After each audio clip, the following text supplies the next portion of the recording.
Allô, bonsoir, bonjour à toi qui nous suis sur YouTube ou sur Facebook directement.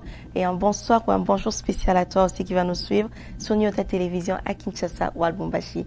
Bienvenue sur Alpha Ministries. Mon nom est Ariane Kisanga et comme vous le savez, j'aime la présence de Dieu. Alors, ce soir, avant qu'on ne commence, je vais te poser la question et je veux savoir, as-tu créé de l'espace pour Dieu? Est-ce que tu es prêt à passer les prochaines 20 à 30 minutes maximum avec moi ce soir dans la présence de Dieu? J'espère que tu l'es. Rappelle-toi que créer de l'espace pour Dieu, c'est être disponible pour le Seigneur partout où tu te trouves.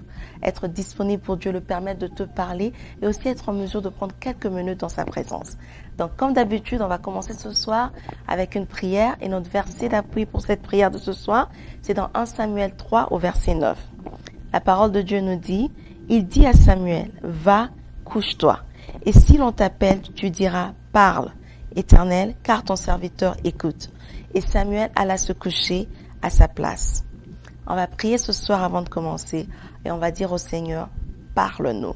Dis Seigneur, parle-moi. Je suis là pour t'entendre. Je veux pas suivre juste pour suivre. Je ne suis pas par habitude, mais je suis parce que je reçois quelque chose de ta part. Rends ton esprit disponible. Rends-toi disponible au Seigneur, que le Dieu puisse te parler. Appelle juste au Saint-Esprit, dis Saint-Esprit, parle-moi. À travers l'émission de ce soir, Saint-Esprit, parle-moi. Dis-moi quelque chose de nouveau, quelque chose que tu veux que je puisse apprendre, quelque chose qui va m'aider dans ma marche avec toi. Éternel, parle-moi, rends-toi disponible. Appelle au Saint-Esprit, invite le Saint-Esprit et rends-toi disponible, que Dieu puisse te parler ce soir ou même ce jour, dépendamment de l'heure à laquelle tu suis cette émission, que l'Éternel te parle. Dis Seigneur, parle-moi. Saint-Esprit, parle-nous. Nous sommes là pour toi. Nous ne sommes pas là pour écouter un homme ou une femme, mais nous sommes là, Seigneur, pour t'entendre et t'entendre seul. Esprit de Dieu vivant, parle-nous. Nous sommes là pour toi. Parle-nous, Saint-Esprit. Parle-nous, Saint-Esprit. Parle ce soir. Parle ce soir, à travers nos invités, que tu puisses parler, que tout ce qui est de nous puisse disparaître et que toi seul tu puisses prendre la place, car ceci est pour toi et pour toi seul. Dans le nom puissant du Seigneur, nous avons ainsi prié.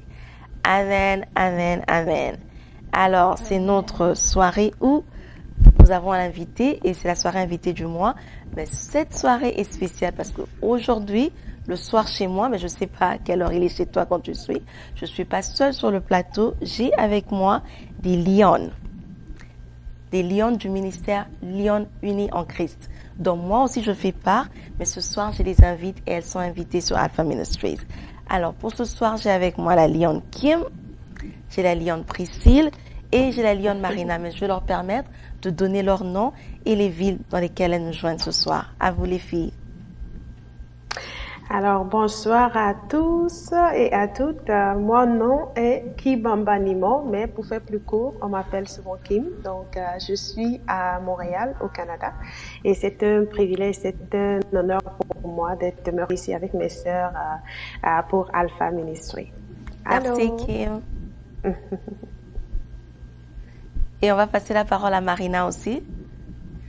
Alors, bonjour et bonsoir pour toutes ces personnes qui nous suivent. Mon nom est Marina Mouti et je suis au Canada, plus précisément à Vancouver. Et je suis heureuse d'être au milieu de vous ce soir. Merci Marina, on est heureuse de t'avoir aussi. Et en dernier, on va passer la parole à Priscille. Bonsoir à tout le monde. Mon nom est Priscille Manfo et je suis aussi au Canada. Et j'habite dans la ville de Toronto. Donc, c'est vraiment un privilège pour moi de me retrouver ici avec vous et que le Seigneur vous bénisse. Merci. Merci, qu'il te bénisse aussi, Priscille. Alors, qui sont les Lionnes Unies en Christ? Les Lionnes Unies en Christ est un ministère en mouvement. Ça veut dire que c'est pas un ministère qui est stagnant, c'est pas un ministère qui est juste là pour être là, mais c'est un ministère en mouvement. C'est une communauté globale des femmes chrétiennes qui sont déterminées à faire avancer le royaume de Dieu dans la vie d'une femme, spécifiquement dans la vie des femmes vivant en Afrique francophone. Et le ministère Lyon Unis en Christ, le mouvement Lyon Unis en Christ a comme mission de réveiller la lionne endormie dans chaque femme qui confesse Jésus-Christ pour que cette femme se lève avec stratégie et qu'elle combatte à côté des autres femmes pour avancer et établir le royaume de Dieu sur terre. Et ce soir, ces femmes que vous allez entendre vont nous parler d'être une Esther. C'est quoi être une Esther? Genèse 2 et 3 nous montrent que Dieu a créé la femme pour un but précis, pour une raison précise, pour un but spécifique. Alors Kim, pourrais-tu partager avec nous quel est le but, quel est l'objectif, quelle est la raison précise pour laquelle Dieu a créé la femme? Merci beaucoup, Ariane, pour ta question. J'aime beaucoup ta question. Dans ta question, tu précises bien le but, l'objectif. Et j'aimerais bien prendre un peu le temps ici pour expliquer que tout ce que Dieu fait, il le fait avec un but et un objectif bien précis. Et lorsque on prend le temps de regarder, d'observer vraiment toute la création, on se rend compte qu'il y a toujours un but et un objectif derrière tout ce que Dieu fait. Et lorsque on commet l'erreur de ne pas connaître le but ou l'objectif pour lequel quelque chose, ce que Dieu a créé ou quelque chose qui a été fait, on tombe vite dans les abus. Le but et l'objectif est lié à l'identité. Et ça, c'est vraiment des notions qui sont importantes pour nous à saisir. Ce sont des vérités. Ça ne change pas que l'on soit d'accord ou pas. Je vais donner brièvement l'exemple de cette publicité où j'ai vu une femme qui voulait faire plaisir à son père et qui lui achète une tablette. Mais le papa qui était âgé, qui ne savait pas c'est quoi une tablette, s'est mis à utiliser la tablette comme une planche à découper les légumes. Donc, on voit ici que le papa, ignorant de l'objectif, ignorant du but, ne connaissant pas c'est quoi la tablette, a fini par abuser de la tablette. Et donc, c'est vraiment quelque chose, au travers de ce partage, je prie que le Seigneur nous aide chacune et chacun à pouvoir saisir que il y a un but et un objectif qui est rattaché à la création de la femme. Et ce but et cet objectif nous aident dans notre identité. Donc, pour pouvoir comprendre c'est quoi l'objectif de Dieu en créant la femme, nous allons lire dans Genèse 2, verset 18. Voici ce que la parole de Dieu nous dit. L'Éternel Dieu dit, « Il n'est pas bon que l'homme soit seul. Je lui ferai une aide semblable à lui. » Je répète, l'Éternel Dieu dit, « Il n'est pas bon que l'homme soit seul. Je lui ferai une aide semblable à lui. » Le mot-clé ici, dans ce verset, c'est « une aide ». C'est quoi une aide? Le dictionnaire français nous dit qu'une aide, c'est une personne qui seconde une autre dans un travail ou une action d'intervenir en faveur d'une personne en joignant ses efforts aux siens. Mais la Bible étant traduite du grec et de l'hébreu, c'est très important d'essayer de comprendre en fait la définition de ce mot-là en grec d'abord et en hébreu. Voici ce que le grec nous dit. En grec, le mot aide veut dire prostatis. Prostatis, qui veut dire une femme responsable des autres, une gardienne, protectrice, patronne, prenant soin des affaires des autres et les aidant par ses ressources. Maintenant, en fait, pour ce terme-là, c'est ce terme-là que Paul a utilisé pour parler de Phoebe dans la lettre de Paul aux Romains au chapitre 16 du verset 1 à 2. Maintenant, en hébreu, l'équivalent du mot aide est Ezer. Ezer, qui veut dire aide, secours. Et donc, c'est de ce mot-là que nous vient... ce mot-là vient de hasard, qui veut dire aider, secourir, donner du secours, embrasser, appui, soutenir, être du même avis, protéger, combattre, protecteur, soutien, contributeur. Et c'est ce terme-là qui est utilisé dans Genèse 2, verset 18 et au verset 20. Maintenant, je vais faire la relecture de ce même passage en remplaçant le mot aide par Ezer. Et vous allez voir ce que ça va donner. Au chapitre 2 du verset 18 de Genèse, la parole de Dieu dit, « L'Éternel Dieu dit, il n'est pas bon que l'homme soit seul. Je lui ferai une Ezer. » semblable à lui. Je lui ferai une Ézère. Alors, chère sœur, tu es une Ézère. Je suis une Ézère.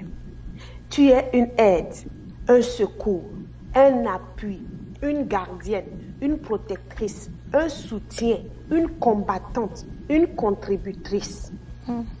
Amen.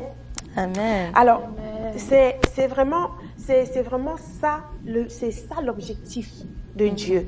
Lorsque Dieu a créé la femme, son objectif, c'est de créer un secours pour l'homme. C'est de créer un secours pour l'humanité, un appui, une protectrice. Et je permets, moi, Ariane, de finir avec cette petite illustration. C'est que lorsqu'on s'attarde maintenant sur le mot secours, voici ce que le dictionnaire français nous dit. C'est que c'est ce qui sert à quelqu'un. Quand on parle de secours, c'est ce qui sert à quelqu'un pour sortir d'une situation difficile et qui vient d'un secours extérieur. Le secours ne vient pas forcément de toi, ça vient forcément de quelqu'un qui est externe à toi. Et ce qui m'a intéressé en fait dans cette définition, c'est qu'une situation difficile, ça nous donne en fait de voir que nous, les femmes, nous avons été formées et créées avec cette capacité de faire face aux situations difficiles. Donc, dans le plan de Dieu, dans la conception de Dieu, en créant la femme vient avec une capacité divine à pouvoir faire face aux difficultés et à s'en sortir. S'en sortir et sortir toutes ces personnes-là qui sont dépendantes d'elle. Donc, techniquement, dans le plan de Dieu, aucune situation, aucune difficulté ne devrait me finir ni te finir, ma sœur. Donc, c'est-à-dire que souvent, on fait face à certaines situations. C'est vrai, sous le choc, on attrape nos têtes, on dit, je suis fini. Je vais faire comment? Mais ce sont des situations idéales au travers desquelles nous devons permettre à cette capacité divine qui est déjà inscrite dans notre ADN de s'exprimer, de se manifester pour trouver les solutions, pour nous sortir de là et sortir toutes ces personnes-là qui dépendent de nous. Il y a cette citation, je vais finir avec ça, cette citation de Eleanor Roosevelt. C'était une première dame des États-Unis que j'aime beaucoup et qui parfois m'aide aussi lorsque je fais face à certaines situations. Elle a dit que une femme est comme un sachet de thé. Elle devient plus forte quand elle est plongée dans l'eau chaude. Wow. Donc, lorsqu'on fait face à des difficultés, en fait, ces difficultés-là ne sont pas le but, même si l'ennemi de nos âmes fait tout pour nous décourager, même si l'ennemi de nos âmes envoie contre nous des épreuves pour nous affliger, pour nous ralentir, pour nous détourner de la foi, pour nous empêcher de continuer notre marche de la foi avec le Seigneur. Lorsqu'on se met du côté de Dieu, on comprend que ces épreuves et ces difficultés, non, au contraire, ne devraient pas nous finir, mais vont nous aider à manifester encore plus la capacité divine qui est déjà dans notre ADN. Et donc, le but de Dieu, pour conclure, Ariane, lorsqu'il a formé la femme, lorsqu'il a créé la femme, c'est de donner à l'humanité, de donner à Adam un secours, un appui, une protectrice, une combattante et une Ézère. C'est ce que je suis et c'est ce que tu es, Ariane. Amen. Merci. Je suis une Ézère. Toi qui nous suis, tu es aussi une Ézère. Et c'est quoi une Ézère? Une Ézère, c'est une aide, un secours, un appui, une protection, une personne qui est là pour aider les autres à sortir d'une crise. Qui m'a dit que si tu ne connais pas ton identité, on tombe dans l'abus. Et elle a utilisé un exemple très simple d'une jeune fille qui a offert à son père, qui était un peu plus âgé, une tablette. Et le père a utilisé la tablette pour commencer à couper des fruits dessus.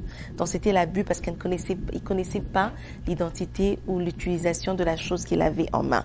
Donc tu es une Ézère et tu es là comme une gardienne qui prend soin des autres et tu es un secours. Tu es là pour aider à quelqu'un d'autre à sortir d'une crise. Priscille, qui nous a montré comment, en tant que femme, nous sommes des Ézères, nous sommes là pour aider les autres à sortir d'une crise. Alors, dans le livre de Ruth et dans Proverbes, nous parle des femmes qui ont aidé d'autres personnes à sortir des crises. Est-ce que tu peux nous expliquer pratiquement vraiment Priscille, comment en tant que femme, on peut aider les autres à sortir des crises?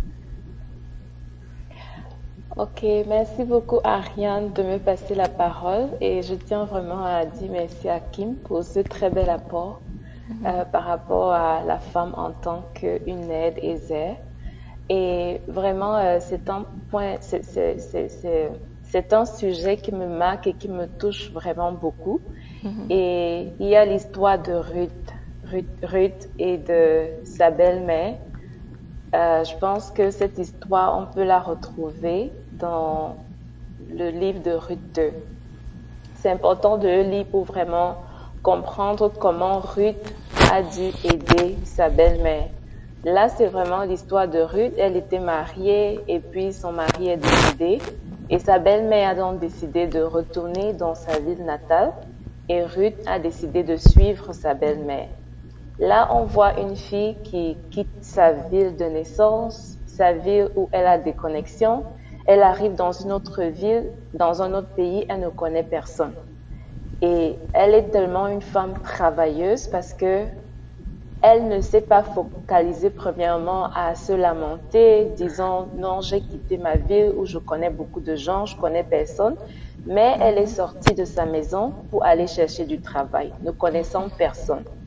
Là, on voit une femme qui est travailleuse.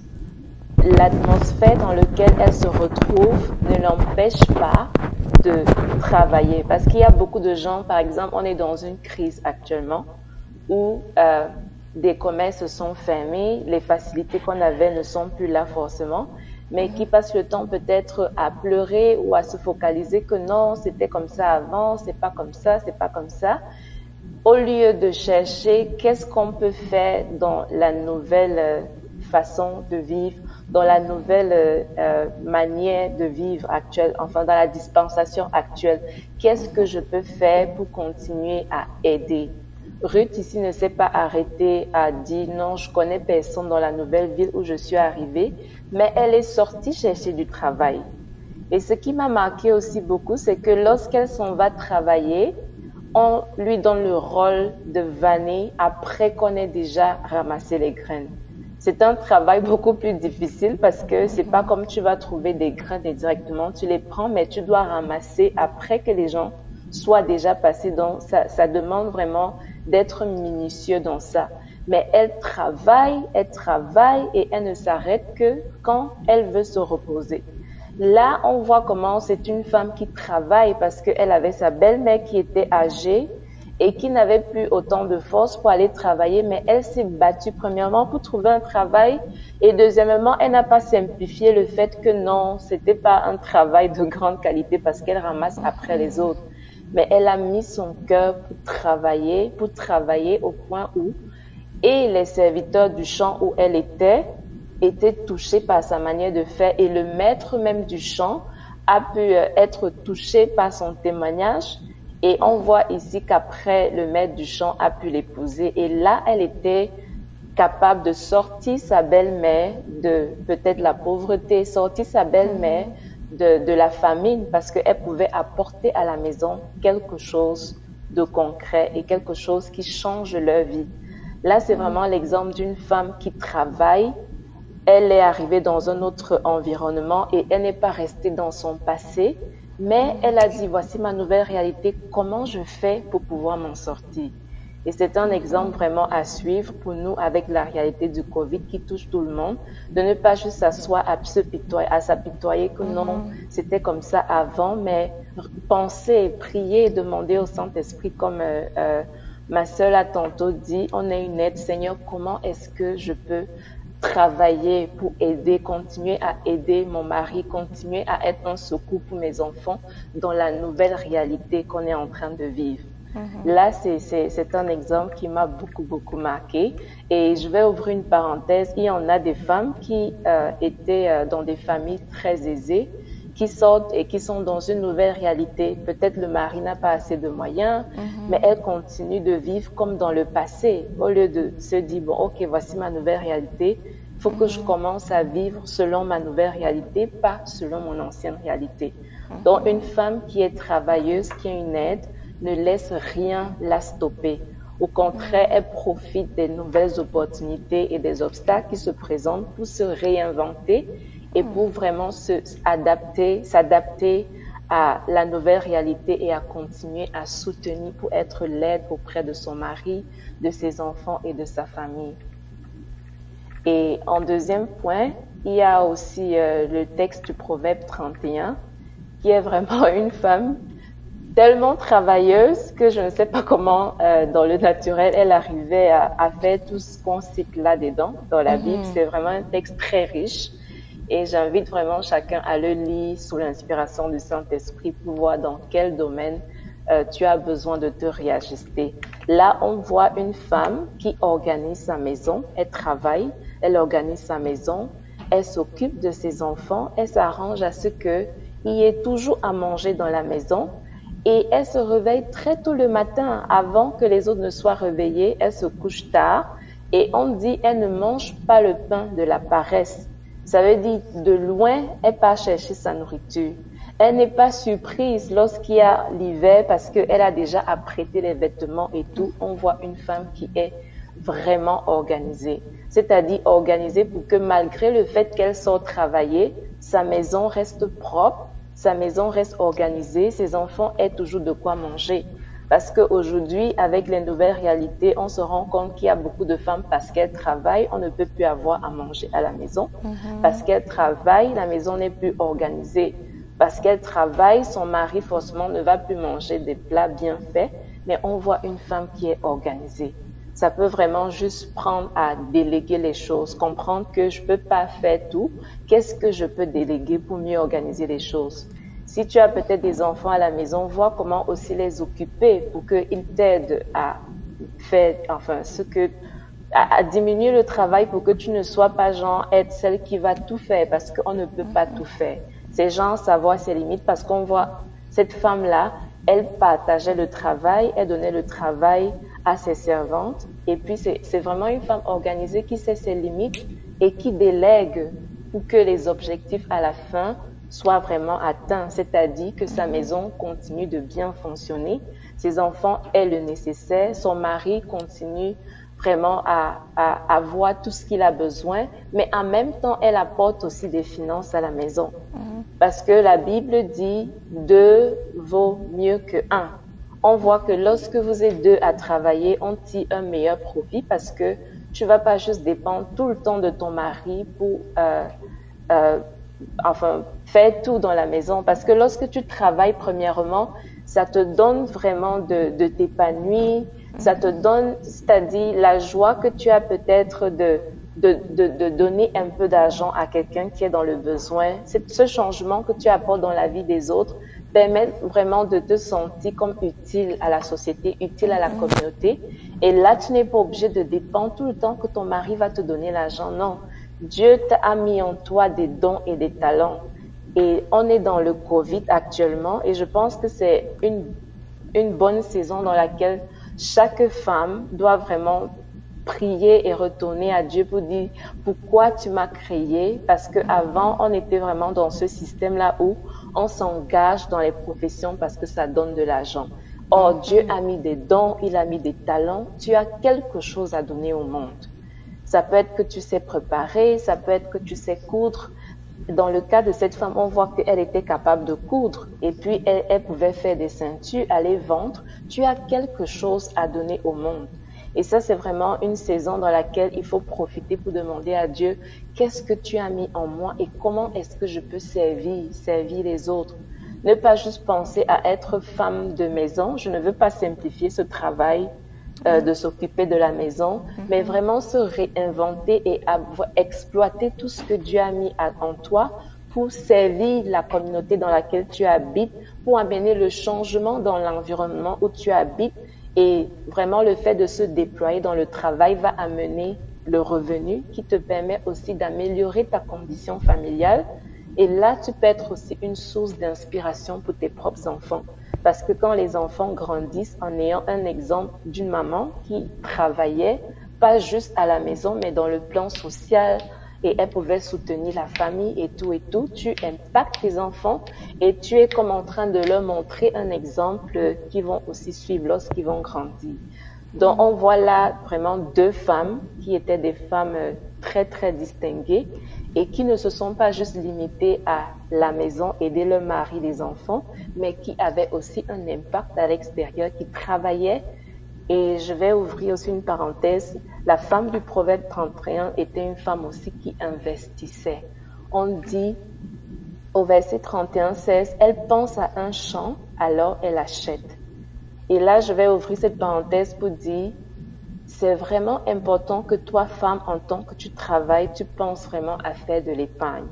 Ne pas juste travailler et tout ce que tu as, tu manges. Mais sache que tout ce que Dieu met dans tes mains comme argent, il faut penser à voir des opportunités, comment investir, comment fructifier cet argent. Et ne sois pas dans cette logique que tu gagnes peut-être 100 francs et tu vis à 110 francs. C'est important parce que peu importe combien tu gagnes, tu dois être capable d'épargner quelque chose. Et c'est vraiment genre quand tu le mets comme des objectifs et tu ouvres un compte d'épargne ou lorsque tu as l'argent, automatiquement, ça y va.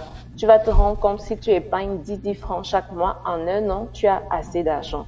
À ne pas vivre au-dessus de combien tu gagnes, mais peu importe combien tu as, de vraiment réduire ton coût de vie à mettre l'épargne de côté pour pouvoir fructifier et ne pas juste dépendre de ton argent que tu gagnes en tant qu'employeur, mais à pouvoir déployer cet argent pour faire beaucoup plus de choses et exploiter vraiment tout le potentiel que Dieu a mis en toi. Donc, ça, c'est vraiment des exemples de deux femmes dans la Bible qui m'ont beaucoup marqué et qui sont des exemples à suivre qui montrent comment est-ce qu'on peut être une aide pour nos maris, une aide pour nos enfants, une aide pour notre communauté et dans les sphères dans lesquelles on vit. Donc, toi, tu es une femme, Dieu a mis en toi quelque chose de très grand. Il y a des dons, il y a des talents et ne simplifie rien parce que la Bible dit on ne néglige pas les faibles commencements. Commence juste un peu et tu vas grandir. C'est ton talent au monde. C'est ton talent au monde. Amen, amen. Merci beaucoup, Priscille. La grande question à te poser, c'est qu'est-ce que je peux faire en tant qu'Esther, en tant qu'une femme qui est appelée à secourir les autres, en tant qu'une femme qui est appelée à aider les autres de sortir d'une crise. Tu dois savoir qu'est-ce que tu es appelé à faire et qu'est-ce que tu peux faire. Tu dois connaître et savoir comment te réinventer. La situation n'est pas la même, on est dans une situation différente, dans une situation de crise globale. Il faut savoir se réinventer, s'adapter à sa nouvelle situation pour aider les autres à sortir de la crise. Et beaucoup plus aussi en tant que femme secours, savoir comment investir. Épargner, peu importe combien tu gagnes, savoir épargner. Et le fait que tu travailles ne te donne pas un passeport pour négliger ta maison. Si tu es une femme mariée, ta maison doit être en ordre, tes enfants doivent être bien éduqués, ton mari doit être satisfait. Et si tu es une femme qui est encore chez elle ou qui habite seule, là où tu habites, ça doit être en ordre aussi. Même si c'est encore chez ta mère ou même si tu es en train de louer pour toi-même. Merci beaucoup, Priscille. Je vais passer la parole à Marina. Et Marina, j'ai juste une dernière question pour toi. La question est de savoir comment une femme peut-elle impacter sa communauté ou peut-elle être un soutien pour sa communauté? Merci Ariane de m'avoir donné la parole. Merci Priscille déjà d'avoir expliqué tous ces faits, le rôle de la femme dans son environnement. Alors, comment peut-elle impacter sa communauté et quel apport pour son environnement, pour sa communauté? Alors, je m'en vais comme ça nous lire le livre de Juges. Juges chapitre 4, verset 4. Il est écrit dans le livre de Louis II. Dans ce temps-là, Déborah, prophétesse, femme de Lapitote, était juge en Israël. Elle siégeait sous le palmier de Déborah, entre Rama et Béthel, dans la montagne d'Éphraïm, et les enfants d'Israël montaient vers elle pour être jugés. Ici, on va prendre l'exemple de Déborah. Déborah était juge au milieu de tous les hommes en Israël, une femme juge et la première femme juge en Israël. Non seulement elle était juge, mais elle était également prophétesse. Donc ici, on voit une femme qui avait une influence. Et nous allons dire quoi? Que la femme est un instrument puissant entre les mains de Dieu. Dieu lui a tout donné, comme disait Priscille tout à l'heure. Dieu a déversé tous les dons en la femme. Et je veux peut-être m'avancer en exagérant, en disant Dieu lui fait entièrement confiance. Donc, lorsqu'on voit comment Déborah a mené son temps, cette femme a marqué son temps, elle a marqué l'histoire. Nous connaissons l'histoire avec le peuple d'Israël qui a été oppressé par le roi Jabin. Donc, elle a joué un rôle très important en libérant le peuple d'Israël par les guerres et tout ça. Et elle s'est servie d'un homme, mais c'est pas cet homme qui a finalement obtenu la victoire. C'est une femme, donc l'histoire de Jaël et tout ça. On va pas rentrer dans toute cette histoire. Notre point important ici est marqué sur le fait que autour de nous, nous avons des femmes juges, nous avons des femmes enseignantes, nous avons des femmes médecins, nous avons des femmes ministres, même des femmes, je pourrais dire cultivatrices, agricultrices. Mais quel rôle ces femmes jouent véritablement dans la communauté? Quel rôle ces femmes doivent jouer dans la communauté? Ces femmes, elles ont d'abord, hormis le fait que il y a celles qui sont chrétiennes, qui ont déjà été enseignées par la parole, il y a celles-là qui ne sont pas chrétiennes, mais ces femmes-là, elles ont un rôle à jouer autour d'elles. Hormis le fait qu'elles exercent leur mission de séculière dans le monde professionnel, elles doivent apporter autour d'elles de l'évangélisation. La femme sage bâtit sa maison. Dans le livre de Proverbes, chapitre 31, verset 26, il est dit, lorsque la femme ouvre la bouche, elle l'ouvre avec sagesse. Et des instructions aimables sortent de sa bouche. Donc cette femme-là, lorsqu'elle prend la parole autour de sa communauté, tout le monde est censé l'écouter parce qu'elle-même, elle est censée apporter l'exemple. Elle-même, elle reflète l'exemple de l'image de Christ. C'est-à-dire que la Bible déclare que Christ est l'image du Dieu invisible. Et une femme chrétienne qui exerce dans le monde séculier ou qui exerce dans l'église autour de sa communauté, ça peut être la communauté religieuse comme la communauté qui ne concerne peut-être pas la religion autour d'elle, dans le quartier, dans la ville.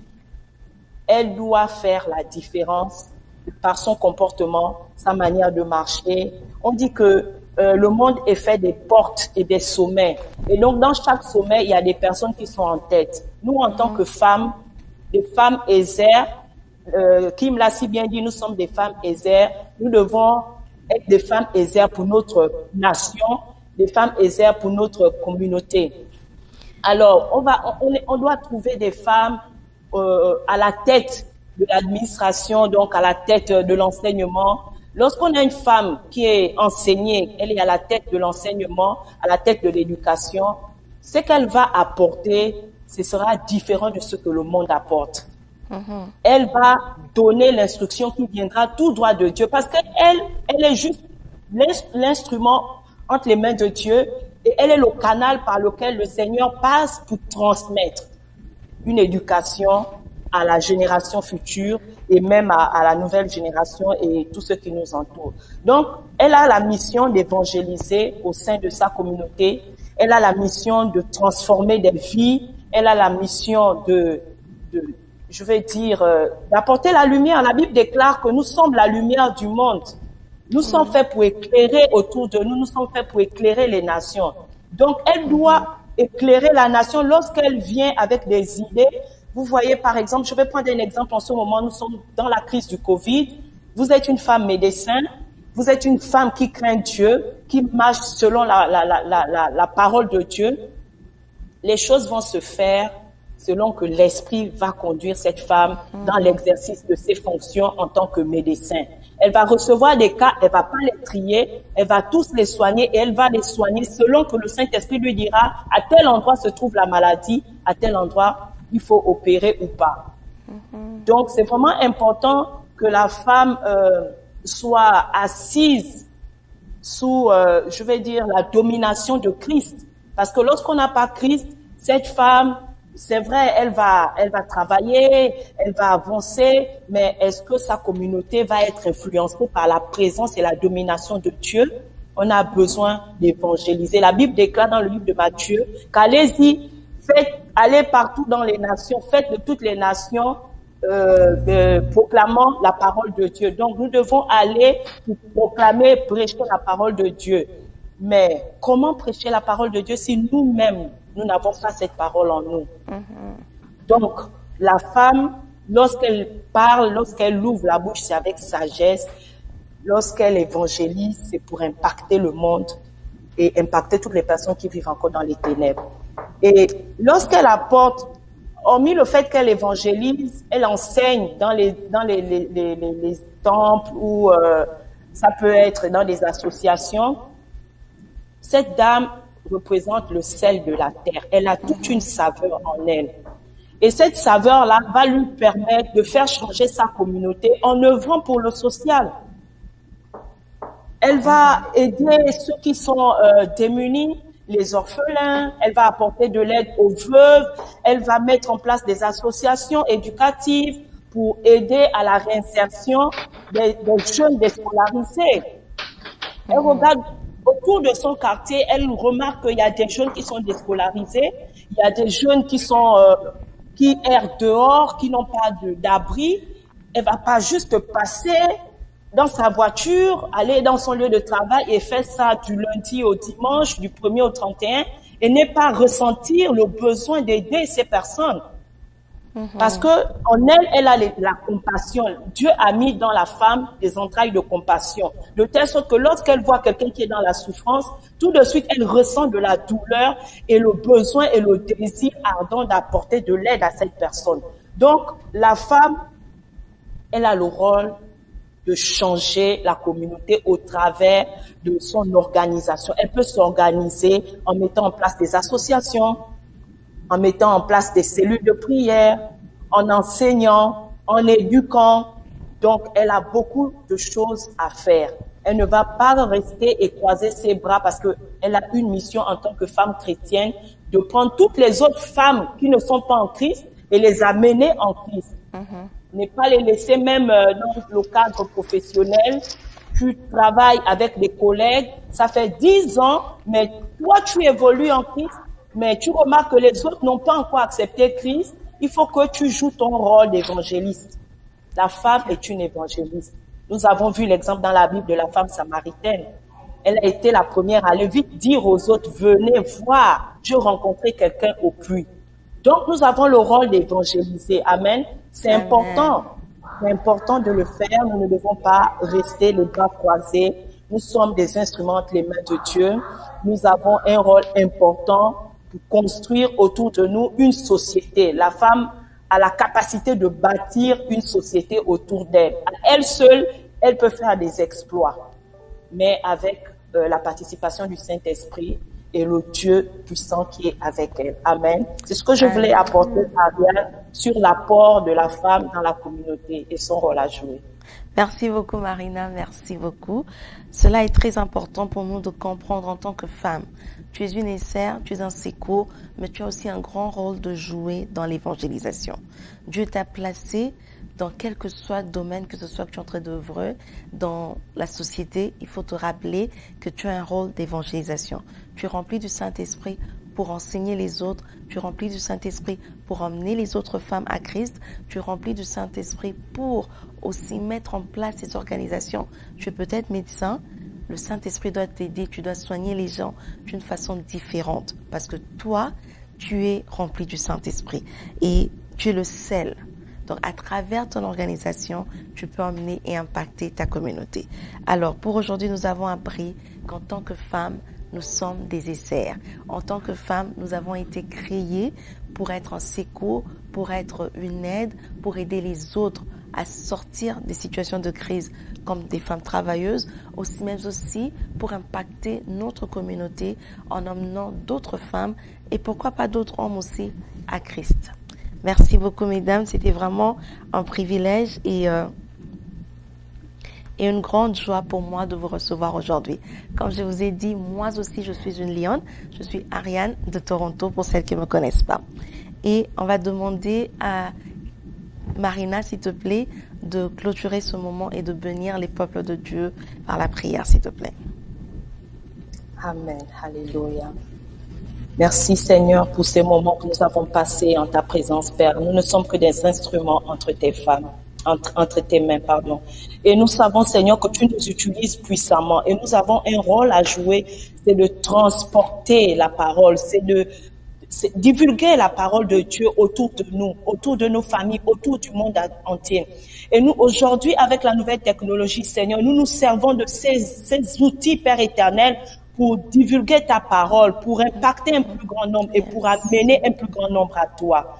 Merci Seigneur, mon Dieu, de toujours nous utiliser car nous sommes disponibles et disposés à toi. Que ton esprit impacte chacune d'entre nous, que toutes ces personnes qui vont suivre cette émission, toutes ces personnes qui vont recevoir, Seigneur, ce que tu as déversé au travers de nous dans cette émission, que ces personnes voient leur vie changer. Que ces personnes expérimentent la puissance, Seigneur, mon Dieu, de notre Seigneur. Nous voulons tous vivre, Éternel des armées, vivre avec toi, vivre dans ta présence continuellement, Seigneur. Nous sommes dans les temps de la fin. Nous ne voulons pas être surprises, Seigneur. Nous voulons vivre le temps de la fin, vivre cela avec toi et transformer les nations, transformer les personnes autour de nous. Nous voulons voir des familles transformées. Nous ne voulons pas être que seuls, Père éternel, à monter au ciel, mais que nos familles aussi, Seigneur, soient transformées par la puissance de Dieu. Merci Père éternel pour mes sœurs, oh Dieu des armées, qui se sont connectées aujourd'hui pour partager ce pourquoi le Seigneur nous a instruits aujourd'hui. Soyez bénis toutes celles qui ont reçu ce message, que le Seigneur multiplie au centuple sa puissance dans vos vies, qui vous révèle des profondeurs et des choses cachées dans vos vies et dans vos ministères et dans vos maisons, également dans vos familles. Soyez bénis. Dans le nom de Jésus, nous avons prié. Amen.